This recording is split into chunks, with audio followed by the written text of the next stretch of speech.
క్రీస్తునందు సహోదరి సహోదరుల ప్రభువైన యేసుక్రీస్తు నామములో హృదయపూర్వక వందనాలండి. ముందుగా ఇంత మంచి సమయాన్ని ఇచ్చిన తండ్రైన దేవునికి ప్రభువైన క్రీస్తు ద్వారా కృతజ్ఞతాస్తుతులు చెల్లిస్తున్నానండి. అందరూ బాగున్నారండి? వాక్యం చదువుకొని ప్రార్థన చేసుకున్న తర్వాత పాటలోకి వెళ్దామండి. యోహాను గారు రాసిన సువార్త 15వ అధ్యాయం, యోహాను గారు రాసిన సువార్త 15వ అధ్యాయం 7వ వచనం. నా యందు మీరును మీ యందు నా మాటలను నిలిచి ఉన్న ఎడల మీకేది ఇష్టమో అడుగు, అది మీకు అనుగ్రహింపబడు. మీరు బహుగా ఫలించడం వలన నా తండ్రి మహిమపరచబడు. ఇందువలన మీరు నా శిష్యులగుదురు. ప్రార్థన చేస్తారు. పరలోకమందున్న మా తండ్రి, పరిశుద్ధ ప్రియంగా తండ్రి, గొప్ప తండ్రి, యెహోవా తండ్రి, మీ ప్రియకుమారుడు యేసుక్రీస్తు ప్రభువారి ద్వారా కృతజ్ఞతాస్తుతులు చెల్లిస్తున్నాము నాయన. క్లాస్ అంతట్లో మీరే ఉంది నడిపించండి నాయన. వాక్యం బోధించుండగా ఈ లోక సంబంధమైన జ్ఞానంతో కాకుండా మీ జ్ఞానంతో మాట్లాడే భాగ్యం దయచేస్తారని మా ప్రభువైన యేసుక్రీస్తు నామములో వేడుకుంటున్నాం తండ్రి. ఆమేన్. ప్రభు యేసుక్రీస్తు నామములో హృదయపూర్వక వందనాలండి. దేవుని కుమారుడు యేసుక్రీస్తు ప్రభువు లోకానికి వచ్చిన తర్వాత పరలోక రాజ్యం సమీపిస్తుంది కనుక మారు మనసు పొందమని ప్రకటింప మారు అంశం పాఠం. దేవుణ్ణి ఆశ్రయిస్తే ఏం జరుగుతుంది? దేవుడు ఈ లోకంలోని నరుని చేసేటప్పుడు మొన్న ఆదివారం నాడే చెప్పాను, చేపలు చేసేటప్పుడు నీటితోని, చెట్టును చేసేటప్పుడు భూమితోని, నరుని చేసేటప్పుడు దేవునితోనే మాట్లాడాలి. ఎందుకనంటే ఈ మనిషి ఎవరని ఎందు ఉండాలి? ఆయన ఎందు ఉండాలి. ఇప్పుడు చదివించింది అందుకే, నా యందు మీరును మీ యందు నా మాట నిలిచి ఉన్న ఎడల మీకేది ఇష్టమో అడుగుడి, మీకు అది అనుగ్రహింపబడును అనేది చెప్తాను. మీకు ఒక 2 విషయాలు చెప్పి పాడమంటారు. ఇది ఎందుకు ఆఫ్ చేశానంటే ఇక్కడ సంఘానికి సంబంధించిన విషయం కాబట్టి ఆఫ్ చేశాను. ఏంటి అంటే ఒకటి మొట్టమొదటిగా ఏంటంటే దేవుని పట్ల మనం చేసేది అది ఏదైనప్పటికీ కూడా కొరింథీయులకు రాసిన పత్రికలోని ప్రభువునందు మీ ప్రయాస వ్యర్థమయ్యి పోదు. అయితే మీరు కదలని వారును స్థిరులుగా ప్రభువునందు ఎప్పటికీ ఆసక్తులై ఉండుడి. బైబిల్ క్లాసులోనే అంటే సేవకుల మీటింగ్, క్లాసు కూడా కాదు, సేవకుల మీటింగ్ సోమవారమే జరిగింది.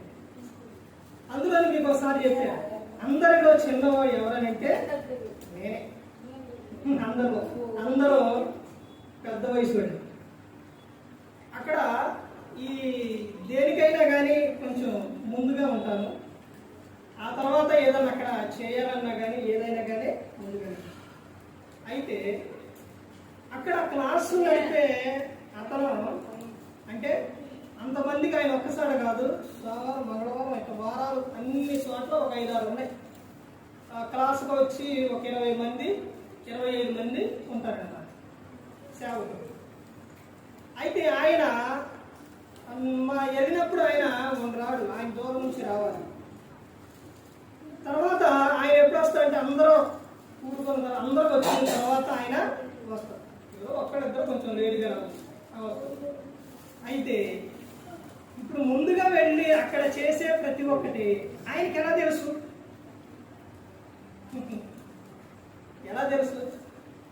ఇప్పటి నుంచి కాదు, ఎన్నో కొన్ని నెలల మట్టి. ఆ తర్వాత అంటే ఈ సందర్భం ఎందుకు చెప్తున్నానంటే మనం చేసేది ఎవరు చూడట్లేదు అనుకుంటాం, చూస్తూనే ఉంటారు. దేవునికి అన్నీ కూడా తెలుసు. అక్కడ చేసేది ఆయన చెప్పకుండా అనేది, లేకపోతే ఆయనకు తెలియకుండా అనేది ఉండదు. ఆయన చివరిలో నాకు బైబుల్ ఇచ్చారు. నేను ఆ బైబుల్ తీసి స్టేటస్ పెడదాం అనుకుని మర్చిపోయి. బైబుల్ కొత్త బైబుల్ ఆయన ఇది మీరు తీసుకోండి అని చివరిలో నాకు పరిశుద్ధ గ్రంథం ఇలాంటి బైబుల్ కొత్త బైబుల్ ఇచ్చారు. ఎందుకని అని అంటే మనం అక్కడ చేస్తున్న పనిలో కానీ సహకారంగా ఉన్నాం కాబట్టి ఆయనకు దేవుడు ఆయనకి ఇవ్వాలి అని అనిపించింది. ఆయన బైబుల్ ఇచ్చారు. తర్వాత ఇంకో విషయం ఏంటంటే ఇప్పుడు చాలా మంది సంఘంలోని ఇక్కడ మీకేననుకోండి పాటలు పాడాలనే ఆసక్తి చాలా మందికి ఉంది. కానీ పెట్టిన సమయం దాటిపోవడం. ఈ సమయానికి ఒకవేళ సమయానికి ముందుగా రాకపోతే పాడే అవకాశం అనేది ఉండట్లేదు. అయితే దీన్ని బట్టి చెప్పే విషయం ఏంటంటే మీకు పాడాలనే ఆశ ఉంది. అయితే దేవుడు ఆశ గల ప్రాణమును ఆయన ఏం చేస్తారో తృప్తిపరుస్తారు. నేను ఒకప్పుడు వాక్యం చెప్పాలి అని ఎంతో ఇదిగా అనుకున్నాను. కానీ కొన్ని సందర్భాల్లో అవకాశం వచ్చేది కాదు. కానీ చెప్పాలని ఆశ. ఇప్పుడు ఎంతసేపు ఒక 10 నిమిషాలు 20 నిమిషాలు 30 నిమిషాలు ఆదివారం ఆరాధన అయితే కొంచెం సేపు ఇట్లా ఎన్నో ప్రాంతాల్లో చెప్పడం. ఆ రోజున ఒక అవకాశం వస్తే చాలు అనుకున్నాను. ఇప్పుడు ఎన్నో చాలా.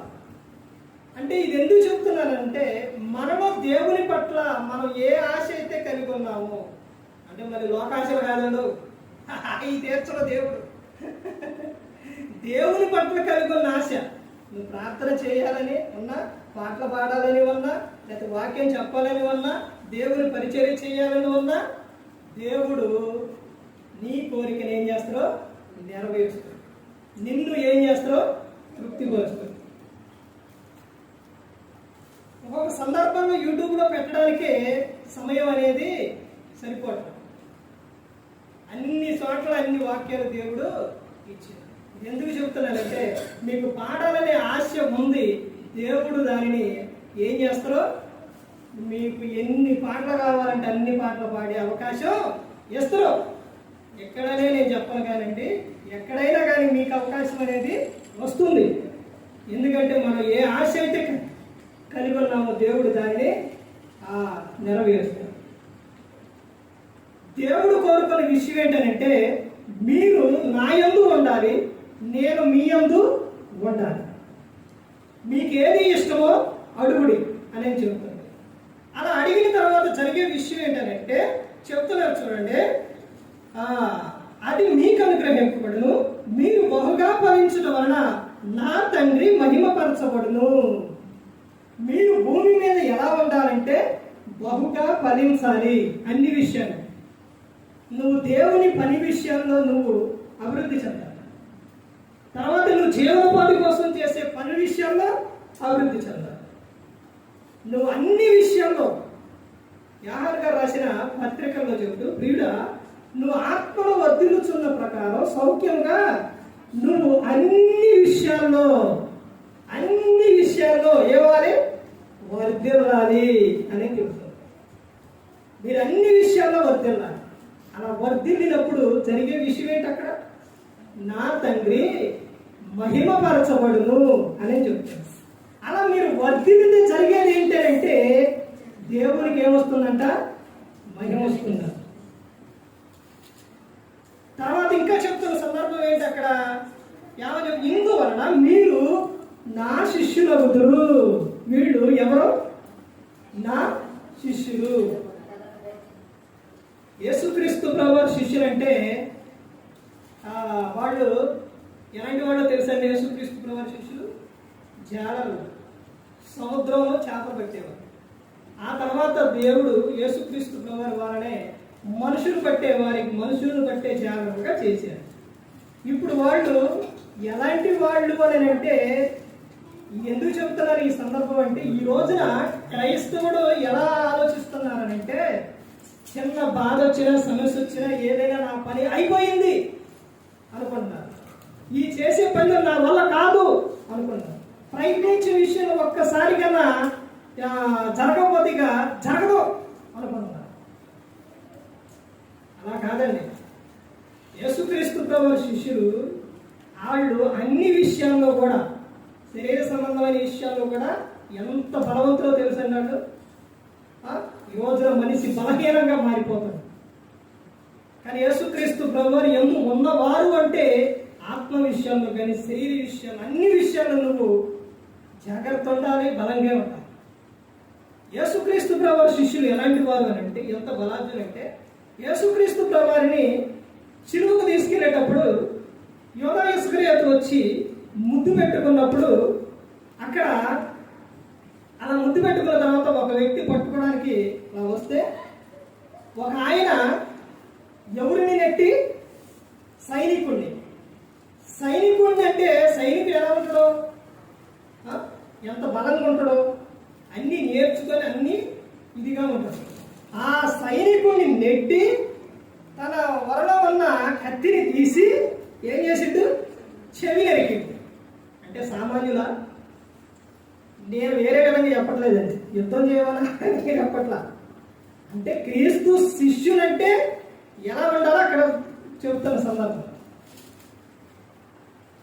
అసలు సైనికుడు నెట్టి లాగి నరికి వేసిందంటే అసలు చూడండి, ఆ విధంగా ఉండాలి.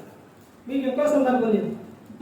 ఈ రోజున క్రైస్తవులు అంటే అసలు ఎలా ఉంటారని అంటే సంతోషం లేకుండా, ఆనందం లేకుండా, అసలు ఇంకో విషయం ఏంటంటే శుభ్రంగా ఇదేమీ లేకుండా ఇలా జీవిస్తూ ఉన్నారు. అపోస్తుల కార్యాలు 3వ అధ్యాయంలో అక్కడ శృంగారం అనే దేవాలయం ఉంది. అక్కడ ఒక వ్యక్తిని భిక్ష అడగడానికి ప్రతిదినం తీసుకొని కూర్చోబెడతారు. శిష్యుల గురించే చెబుతున్నారు ఈ సందర్భం కూడా. ఎందుకంటే మీరందరూ ఎవరో క్రీస్తుని నమ్ముకొని ఆయన యొద్దకు వచ్చారు. మీరు ఆయన బిడ్డలు, మీరు దేవుడు పిలుచుకున్న వ్యక్తులు. మీరు ఎలా ఉండాలి అంటే ఇక్కడ అయితే పేతురు, యోహాను మధ్యాహ్న సమయమున ప్రార్థన చేసుకోవడానికి ఆ దేవాలయానికి వెళుతున్నారు. ఎందుకంటే మధ్యాహ్న సమయాలే అపవాది శోధించేది. ఎందుకనంటే కొంచెం మత్తుగా ఉండేది కూడా ఆ సమయాల్లోనే. అందుకని వాళ్ళు ప్రార్థన చేసుకోవడానికి వెళుతున్నారు. ఇప్పుడు ప్రార్థన చేసుకోవడానికి వెళ్ళే సమయాన వెళుతూ ఉంటే అక్కడ కూర్చున్న భిక్షకుడు ఏం చేశాడంటే భిక్షం అడిగింది. వాళ్ళు ఎలా ఉంటే భిక్షం అడుగుంటారు? ఇప్పుడు వీళ్ళు కూడా అక్కడ కూర్చొని ఆయనలాగే మురికిగా లేకపోతే చినిగిపోయి అవన్నీ వేసుకొని మేము ప్రభువు నమ్ముకున్నాం, మా బతుకింతే అనుకుంటా వాళ్ళు కానీ అలా ఉంటే వెళితే ఆయన భిక్షం అడగటానికి అసలు అడుగుతురా? ఈడ ఎట్లా ఉంది, ఎక్కడ దగ్గర ఏముంటుంది, వీళ్ళు నాకేం దక్కం చేస్తారు అని అనుకుంటారా లేదండి? అసలు అడుగుతురా? మరి వాళ్ళు ఎలా ఉంటే అడిగారు? ఎంత నీట్గా, ఎంత దర్జాగా ఉంటే అతను భిక్షం అడిగిండు. ఇంకో విషయం ఏంటంటే అలా భిక్షం అడగడానికి తాను ఇలా ఏం చేశాడంటే ఇలా ఒకవేళ ఇలా జేబులో చేయి పెట్టుంటే వాళ్ళ గెటప్ అంతా చూసి ఆహా ఈయన దగ్గర ఎంత డబ్బు ఉందో, ఎంత ధనవంతులు అనుకునే విధంగా ఉన్నారు వాళ్ళు. కానీ అక్కడ పేతురు గారు ఏమని చెబుతారు? నాయన మా దగ్గర ఏమీ లేదు, కానీ యేసుక్రీస్తు నామమున లేచి నడు అని చెప్తారు. అంటే యేసుక్రీస్తు ప్రభువు శిష్యులు అని అంటే ఏ విధంగా ఉండాలంటే ఆనందంగా ఉండాలి, సంతోషంగా ఉండాలి, నీట్గా ఉండాలి. అర్థమైందండి? అందుకే ఫిలిప్పీయులకు 4వ అధ్యాయం 4వ వచనంలో చెప్తారు, ఎల్లప్పుడూ ప్రభువునందు ఆనందించుడి, మరలా చెప్పుదును ఆనందించు. క్రైస్తవుడు అంటే ఇక్కడ చెబుతున్న విషయం, నువ్వు అన్ని విషయంలో ఏమవ్వాలి? వర్ధిల్లాలి. దేవుణ్ణి ఆశ్రయిస్తే ఏం జరుగుతుందో చూడండి. 7 విషయాలు చెప్తాను, రాసుకోండి. దేవుణ్ణి ఆశ్రయిస్తే ఏం జరుగుతుందో కీర్తన గ్రంథం 18వ కీర్తన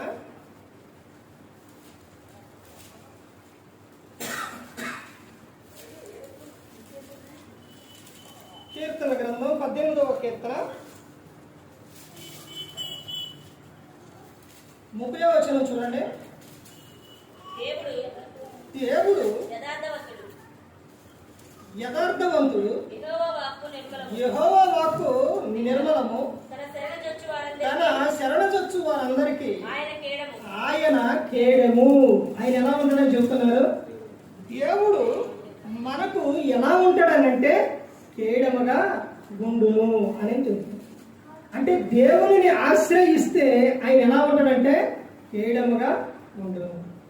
దేవుణ్ణి ఆశ్రయిస్తే జరిగే విషయం ఏంటంటే, ఈ కీర్తన గ్రంథంలోనే చూడండి, 9వ కీర్తన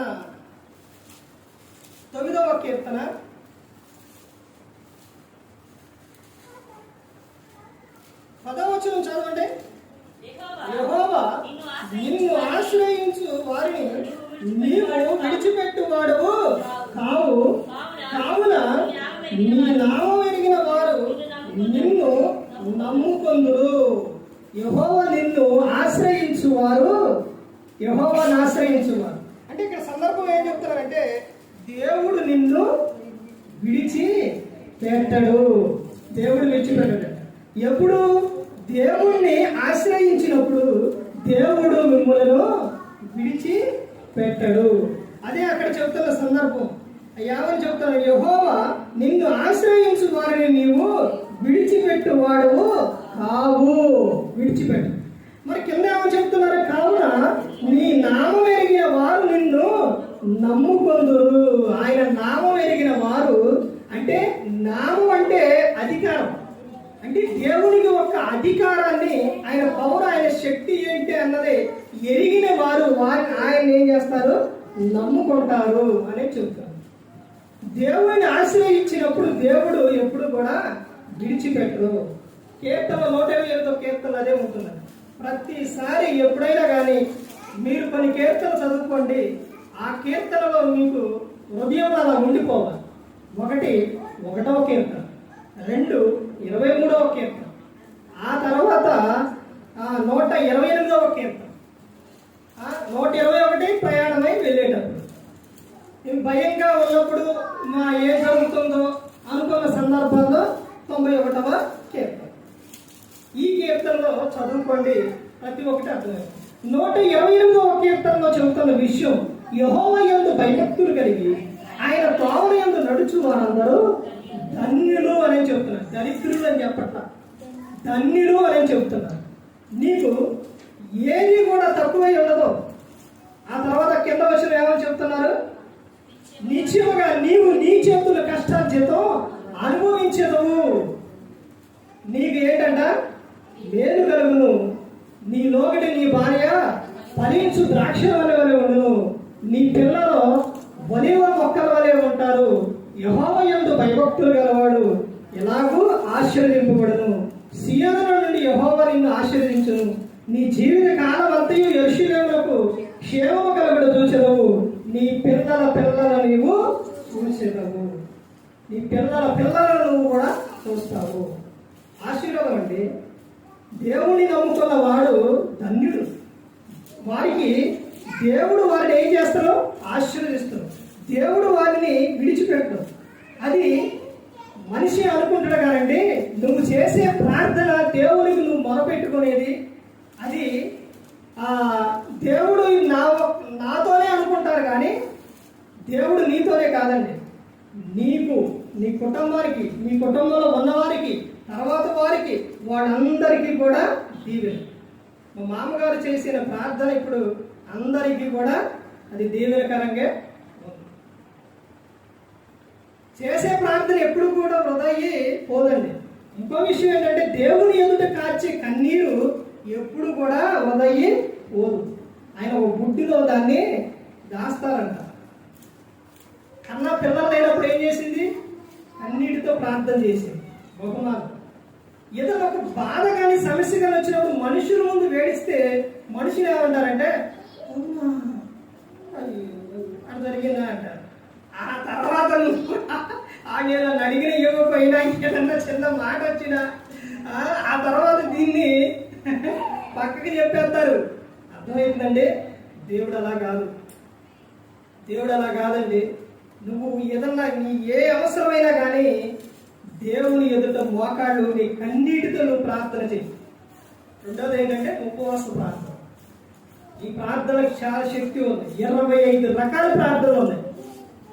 ఒక్క పడుకొని తప్ప మిగతా ఎలా అయినా ప్రార్థన చేయవచ్చు. అర్థమైందండి? ప్రార్థన కూడా జాగ్రత్తగా చేయాలి. అర్థమైందండి? ప్రార్థన దేవునితో మొదలుపెట్టి నువ్వు సందర్భానుకూలంగా ప్రార్థన చేయాలి. అలా సందర్భానుకూలంగా ప్రార్థన చేయకపోతే అది చాలా ప్రమాదం. అర్థమైందండి? ఇప్పుడు నువ్వు ఇదివరకు నీకు చెప్పాను ఈ సందర్భం. సంఘంలో ఉన్నప్పుడు సంఘ ప్రార్థన చేయాలి, కుటుంబ ప్రార్థన అప్పుడు కుటుంబ ప్రార్థన, వివాహ సందర్భంలో వివాహ ప్రార్థన, మనిషి మరణించినప్పుడు ఆ కార్యక్రమంలో ఆ ప్రార్థన. వ్యక్తిగతంగా నువ్వు చేసుకునే ప్రార్థన వేరు, కుటుంబంలో చేసే ప్రార్థన వేరు. అర్థమైందండి? ఇలా ప్రార్థన ఈ విధంగా చేయాలి. ఏం కాదులే అని ఒకవేళ ఏకదీనికి మొత్తం ఈ సమస్యలన్నీ ఈ మైకులో లేకపోతే అన్ని మొత్తం ఇచ్చేసేవనుకో, ఎన్నవారు ముందు బాగానే వింటారు, ఆ తర్వాత ఎగదాడి చేస్తారు. అర్థమవుతుందండి? జ్ఞానం కలిగి చేయాలి ప్రార్థన కూడా. అంటే నువ్వు చేసే ప్రార్థన పరిశుద్ధాత్ముడు ముందే చేస్తావు చెబుతూ, కానీ అలా ఎందుకు అలా ఆయన మాట విని చేస్తే బాగుంటుంది. ఇప్పుడు ఇదంతా ఎందుకు చెప్పానంటే, నీకు ఏదైనా కానీ ఒక బాధ అయినా సమస్య అయినా నువ్వు దేవుని ఎదుట మొరపెట్టు, మనుషులు ఎదుట కాదు. మనుషులను నమ్ముకున్న కంటే యెహోవాను ఆశ్రయించుట మేలు అనేది చెబుతున్నా. నీ సమస్య ఏదైనా కానీ దేవునికి చెప్పు. నువ్వు దేవుని ఎదుట ఎంత కావాలంటే అంత కన్నీరు విడు. శ్రీ రేయి మొదటి జామున లేచి నీళ్లు కుమ్మరించినట్టు కుమ్మరించాలి అని ఉంది. ఇప్పుడు ఏం చేస్తున్నారని చేసేవాళ్ళు ఉన్నారండి, అందరినీ అనట్లేదు, చేస్తారు. ఎందుకని ఎందుకు ప్రార్థన చేయవాలండి? దేవుడు చెప్పిన తర్వాత దానికి జవాబు కూడా అక్కడే ఇస్తాడండి దేవుడు. ఆయన సందేహం వస్తేనే తీర్చే, ఆయన చెప్పినప్పుడు జవాబు కూడా అక్కడే ఉంటుంది. ఏమని ఉంటుంది? విలాప వాక్యాల్లో ఉంటుంది. ఏమని ఉంటుంది అంటే, నీ పిల్లలు మోర్చెల్లిపోకుండానట్లు, వాళ్ళకి దీవెన, వాళ్ళకి ఆశీర్వాదం. యోబు గారు నిత్యం ఏం చేశారండి? పిల్లల నిమిత్తం దహన బలులు అర్పించాడు. ఇప్పుడు దహన బలులు కాదండి, ప్రార్థన వాడి కోసం. వాడు బయటికి వెళ్ళేటప్పుడు ప్రార్థన. నేను మోకాళ్ళు వేసి ఇలా ప్రార్థన చేస్తుంటే పాప కూడా పక్కన మోకాళ్ళు వేసి ఇలా ఉండేది. మనం ఏదైతే చేస్తామో పిల్లలు అదే చేస్తారని యేసుక్రీస్తు ప్రభువు చెప్పారు. యోహాను సువార్త 5:9. యేసు వారికి ఎట్లని ప్రత్యుత్తరం ఇచ్చింది. ఏమని? తండ్రి ఏది చేయట కుమారుడు చూచునో అదే కానీ తన అంతటా తాను ఏది కూడా చేయడు అని చెప్పాడు. అర్థమైందంటే ఇదంతా ఎందుకు చెబుతున్నాను అని అంటే, నువ్వు ఏదైనా కానీ నువ్వు ప్రతి ఒక్కటి కూడా దేవుడికి చెప్పుకో, దేవుని ఎదుట మొరపెట్టు, దేవుడు నీ ప్రతి అవసరాన్ని తీరుస్తాడు. ఇక్కడ చెబుతున్న విషయం ఏంటంటే, దేవుణ్ణి ఆశ్రయిస్తే దేవుడు నిన్ను విడిచిపెట్టడు. దేవుడు నిన్ను విడిచిపెట్టడు. ఎప్పటికీ విడిచిపెట్టడు దేవుడిని, ఎప్పటికీ కూడా నీ వెంటే ఉంటారు. తన పోలికతో తన స్వరూపంతో చేసుకుంట దేవుడు. ఎలా విడిచిపెడతారండి? ఒక్కసారిగా నువ్వు మోకరించి, ప్రభువా నా హృదయంలోకి రా ప్రభు అని ఒక్కసారి నువ్వు ప్రార్థన చేయి. ఆయన పిలిస్తే వచ్చేవాడు, బలవంతంగా రాడు. ప్రకటన గ్రంథంలో ఉంటుంది. హృదయం అనే తలుపు యొద్ద నుండి ఆయన ఏం చేస్తుండో తట్టుచుండో. అక్కడ ఎప్పుడన్నా మీరు గమనించారో లేదో, ఆ పుట్టు వేసినప్పుడు ఇక్కడ తలుపు తట్టేటప్పుడు పుట్టు ఎప్పుడన్నా చూసారా? అప్పుడు చూసారా? ఇట్లా తలుపు ఇలా కర్ర పెట్టుకొని, ఇలా గొర్రెపిల్ల పెట్టుకొని యేసుక్రీస్తు ప్రభువుని ఇలా తట్టేటప్పుడు పుట్టు ఉంది. అందులో మీరు ఏం గమనించారు? అక్కడ ఒక చెట్టు, ఆ తీగల ఇంటి మీద ఆ తీగల అన్నీ కూడా అట్ట పాకి ఉంటాయి అన్నమాట. అంటే ఆయన అసలు చూడండి, ఎప్పటి నుంచి కొడుతుందో ఒక్కసారి చూడండి. తలుపు తీసేంత వరకు కూడా ఆయన ఏం చేస్తారో తట్టుతూనే ఉన్నాడు. అంతేనా కానీ ఆయన రావాలంటే రాలేడా? ఆ తలుపుని బద్దలు పెట్టుకొని రాలేడా? వస్తారో. కానీ నువ్వు ప్రేమతో హృదయపూర్వకంగా నువ్వు ఆయన పిలవాలని ఆయన చూస్తూ ఉన్నావు. ప్రేమతో నువ్వు ఆయనను పిలవాలని ఆయన చూస్తున్నావు. అందుకనే ఆయన చెబుతున్నారు కదా, మనుష్య కుమారునికి విరోధంగా మాట్లాడే వారికైనా పాపక్షమాపణ కలదు, కానీ పరిశుద్ధాత్మ ఆ దేవునికి విరోధంగా మాట్లాడేవానికి యుగమందైను రాబో యుగమందను పాపక్షమాపణ లేదు అని చెప్తున్నాడు. నువ్వు ఆయనని ఏదన్నా నువ్వు రావద్దు లేదు ఏదన్నా కానీ ఆయన ఆగడం వస్తారు. ఎందుకంటే ఆయన మనలను ప్రేమించాడు కదా. దేవుడు లోకాన్ని ఎంతో ప్రేమించి తన కుమారుని పంపిస్తే యేసుక్రీస్తు ప్రభువారు మనందరి కోసం శిలువలో తన ప్రాణాన్ని పెట్టి ఉన్నాడు. అంతగా ప్రేమించాడు. దేవుడు ఎప్పుడు కూడా మనలను విడిచిపెట్టాడు. చూడండి, ఇంకెన్ని విషయాలు ఉన్నాయి? 5 విషయాలు ఉన్నాయి. చూడండి, ఆ కీర్తన గ్రంథం 31వ కీర్తన 31వ కీర్తన 1వ వచనం చూడండి. యెహోవా నీ శరణు వచ్చి ఉన్నాను, నన్నెన్నడను సిగ్గుపడనీయకము, నీ నీతిని బట్టి నన్ను రక్షింపుము. ఇక్కడ చెబుతున్న విషయం ఎవరు చెబుతున్నారు? ఈ విషయం దావీదు గారు చెబుతున్నారు. ఇక్కడ ఏమో చెబుతున్నాడు? యెహోవా నీ శరణు వచ్చి ఉన్నాను, నన్ను ఎన్నడను సిగ్గుపడనీయకము. అంటే దేవుడిని ఆశ్రయిస్తే దేవుడు నిన్ను సిగ్గుపడనీయడు. అదే చెప్తున్నారు. దేవుడు మనలను సిగ్గుపడనీయడు. అన్ని విషయాల్లో ఆయన ఏం చేస్తారంటే మనకు సహాయం చేసే ఆయనగా ఉన్నారు. తర్వాత ఇంకా ముందుకెళ్తే ఇంకా చెప్తున్న సందర్భం ఏంటి అంటే, కీర్తన గ్రంథం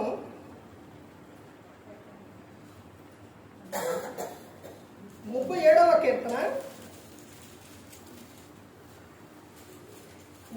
కీర్తన 40వ వచనం చూడండి.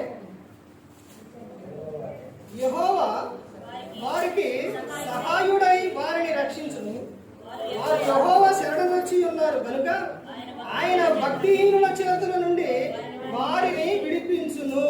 ఏం చేస్తారంట? దేవుణ్ణి ఆశ్రయిస్తే దేవుడు మనను భక్తిహీనుల చేతుల నుండి విడిపిస్తారు, వారి నుంచి కాపాడతారు. అందుకనే మొదట్లోనే చెప్పారు, దేవుడు ఏమని రాపించారు? దుష్టుల ఆలోచన చొప్పున నడవక, పాపం వారు నిలవక, అపహాసులు కూర్చుండక, యెహోవా ధర్మశాస్త్రములు ఆ దివారాత్రములు దాని ఆనందంతో ధ్యానించువాడు ధన్యుడు అని చెప్తారు. అంటే ఇక్కడ చెప్తున్న విషయం ఏంటంటే, దుష్టుల చేతులు అంటే భక్తిహీనుల చేతిలో నుండి ఆయన నిన్ను ఏం చేస్తారో కాపాడతారు.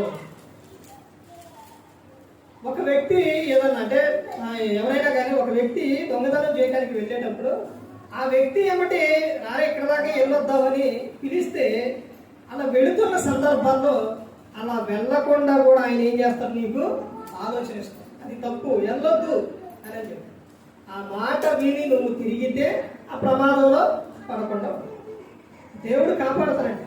దేవుడు ఆయన ప్రతి ఒక్క సందర్భంలో కూడా మనతో మాట్లాడుతూనే ఉంటారు. వాక్యం ద్వారా మాట్లాడతారు, తర్వాత పరిస్థితి ద్వారా మాట్లాడతారు, ఇతర వ్యక్తుల ద్వారా మాట్లాడతారు. నీకు తెలియపరుస్తారు దేవుడు. తర్వాత ఇంకా ముందుకెళ్తే ఇంకా చెప్తున్న విషయం చూడండి. కీర్తన గ్రంథం 34వ కీర్తన 8వ వచనం చూడండి.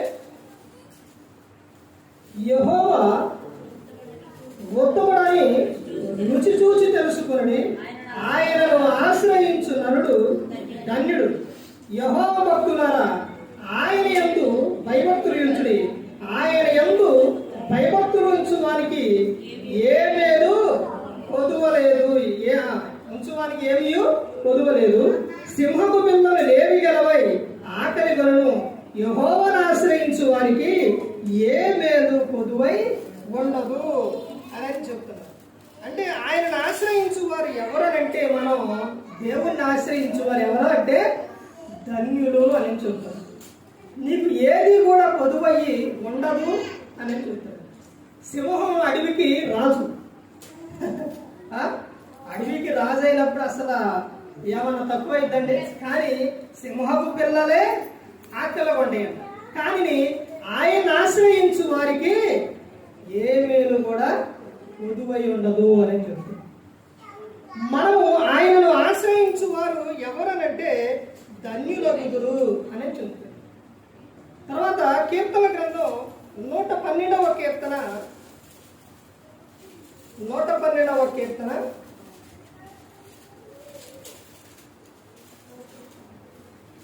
112వ కీర్తన 7వ వచనం చూడండి.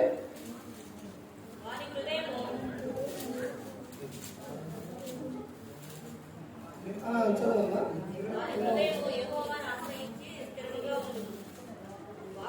వారి హృదయం యెహోవాను ఆశ్రయించి స్థిరముగా నుండును, వాడు దుర్వార్తకు జడియడు. అంటే ఇక్కడ చెబుతున్న సందర్భం ఏంటి అంటే, ఇక్కడ ఏమని చెప్తున్నారంటే వారి హృదయం యెహోవాను ఆశ్రయించి స్థిరముగా ఉండును. ఈ హృదయం ఎలా ఉంటుందంటే, అంటే దేవుణ్ణి ఆశ్రయించు వారు ఎలా ఉంటారు అంటే స్థిరముగా ఉంటారు. స్థిరముగా. ఇప్పుడు మీరు క్రీస్తులోనికి వచ్చి ఆయన నమ్ముకొని ఈ విధంగా ఉన్నారు అని అంటే ఆయన యందు మీరు ఎలా ఉన్నారంటే స్థిరముగా ఉన్నారు.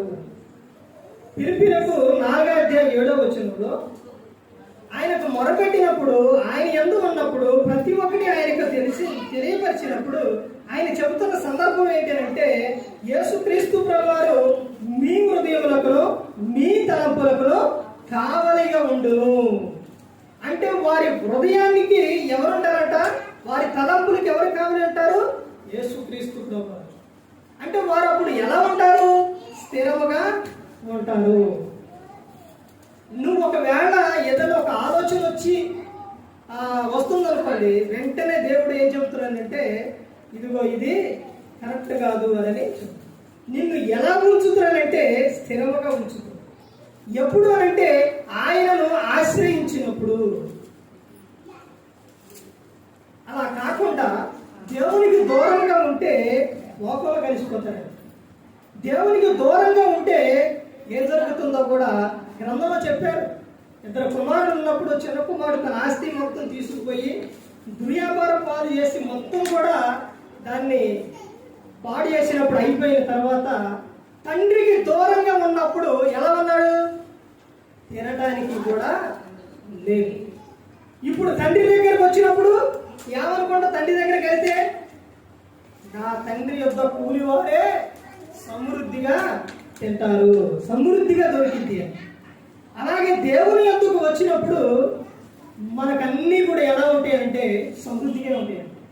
దేవుడు మనిషికి ఎలా ఇస్తారు, ఏమిస్తారు అంటే అన్నీ కూడా సమృద్ధిగా అయినా ఇస్తారు. సగం సగం ఎవరైనా కొద్దిగా ఎవడు సమృద్ధిగా ఇస్తారు దేవుడు. ఇక్కడ చెబుతున్న ఆయనను ఆశ్రయించు వారు ఎలా ఉంటారు అంటే స్థిరముగా ఉంటారు. చివరిగా 7వ విషయం ఏంటంటే చూడండి, సామెతల గ్రంథం 28వ అధ్యాయం, సామెతల గ్రంథం 28వ అధ్యాయం 5వ వచనం చూడండి. సామెతలు 28వ అధ్యాయం 5వ వచనం. దుష్టులు న్యాయం ఎట్టిదైనది గ్రహింపరు, యెహోవాను ఆశ్రయించువారు సమస్తమును గ్రహించుదురు. ఏం చేస్తారంటే వీళ్ళు? యెహోవాను ఆశ్రయించేవారు సమస్తాన్ని కూడా గ్రహించు వారిగా ఉంటారు. సమస్తాన్ని గ్రహిస్తారు. ప్రతి ఒక్కటి కూడా తెలుసుకుంటారు. ప్రతి ఒక్కటి కూడా వాళ్ళు ఎలా ఉంటారంటే ఇది మంచిగా చెడా ఇవన్నీ కూడా తెలుసుకుంటారు. ఎవరు అని అంటే దేవుని ఆశ్రయించే వారు. దేవుని ఆశ్రయించినప్పుడు దేవుడు ఆయన మనం ఎలా ఉంటారని చెప్తున్నారంటే మా దేవుడు మనకు ఒకటి ఏడవగా ఉంటారు. రెండవ విషయం ఏంటంటే దేవుడు నిన్ను విడిచి పెట్టనే పెట్ట. దేవుడు ఎప్పుడు కూడా నిన్ను విడిచిపెట్ట. నువ్వు చేసే ప్రార్థన, కుటుంబంలో చేసే ప్రార్థన, భర్తకు పిల్లలకు, తర్వాత భర్త చేసే ప్రార్థన భార్యకు పిల్లలకు కుటుంబానికి మొత్తానికి కూడా అది దీవెనకరంగా ఉంటుంది. కుటుంబ ప్రార్థన జరిగినప్పుడు కుటుంబంలో ఆ ఇంటి చుట్టూ కూడా ఏముంటుంది? దేవుని కృప కాపుదల ఉంటుందండి. తర్వాత ఇంకా చెప్తున్న సందర్భం ఏంటి? దేవుడు మనలను సిగ్గుపడనీయడు. తర్వాత భక్తిహీనుల చేతిలో నుండి ఆయన రక్షించును. మనము ధన్యులగుదము ఎప్పుడు? దేవుడిని ఆశ్రయించు. తర్వాత ఆరో విషయం ఏంటంటే స్థిరముగా ఉంటారు. దేవుడిని ఆశ్రయించినప్పుడు క్రైస్తవులు ఎలా ఉంటారంటే స్థిరముగా ఉంటారు. ఏడో విషయం ఏం చెబుతున్నారంటే సమస్తమును గ్రహించు వారిగా ఉంటారు. ఇవన్నీ ఎప్పుడు అని అంటే దేవుడిని ఆశ్రయించు.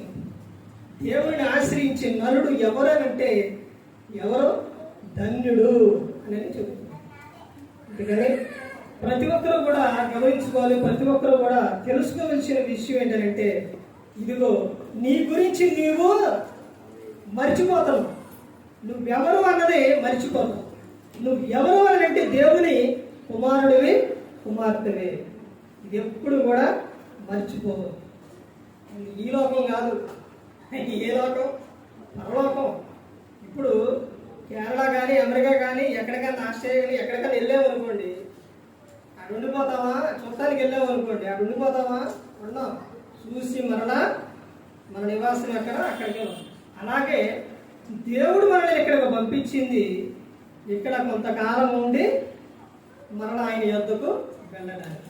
అదే విషయం 90వ కీర్తన 2వ వచనంలో చెబుతారు. నరులారా తిరిగి నా యొద్దకు వచ్చేయండి కానీ నరులారా భూమి మీద మీరు స్థిరంగా ఆడే ఉండిపోండి అనలేదు.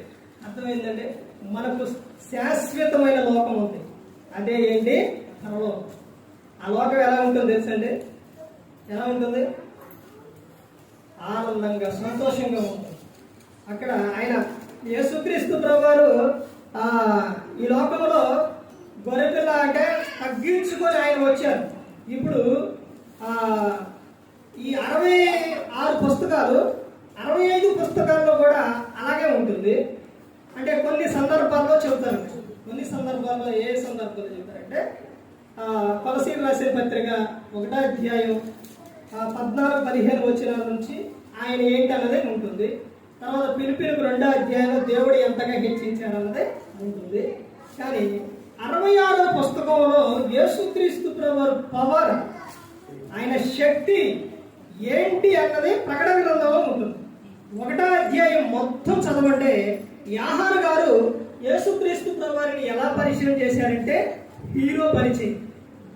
హీరో ఆయన పవర్ ఎలా ఉంటుందో, ఆయన శక్తి ఎలా ఉంటుందో ఎక్కడ? పరలోకంలో.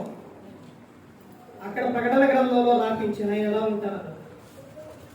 ఆయనతో పాటు యుగ యుగాలు తరతరాలు ఆనందంగా సంతోషంగా ఈ విషయం ఏ ఒక్కరు కూడా మర్చిపోకుండా మనకు దేవుడు సృష్టికర్త, ఈ లోకాన్ని మొత్తాన్ని చేసిన ఆయన, అందరినీ పరిపాలించి ఆయన సర్వశక్తిమంతుడు మనకుండగా ఎందుకండి భయం?